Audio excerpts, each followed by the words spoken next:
எந்த ஒரு பேஷண்ட் முகத்திலும் சிரிப்பு இருக்காது. அதானே டாடி உங்களுக்கு வேணும்? இவ்வளவு மாத்திரை மருந்து இருக்கிறப்போ எவ்வளவு தைரியம் இருந்தா கேரம் விளையாட நோயாளியை குணப்படுத்துவாரு. நாம அதை எப்படி அனுமதிக்கலாம்? அட்ராஷியஸ், அதிக பிரசங்கித்தனம்.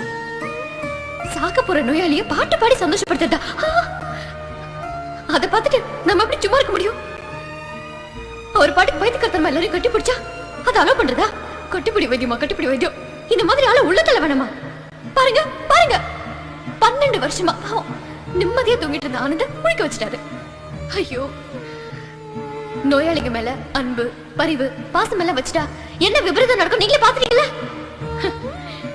இந்த மாதிரி அதிசயம் எல்லாம் இனிமே இந்த ஹாஸ்பிட்டல்ல நடக்காது. நெவர். அத நடக்கும் விட மாட்டீங்க. நீங்க ஜெயிச்சிட்டீங்க டாடி. கங்க்ராட்ஸ். கங்க்ராட்ஸ்.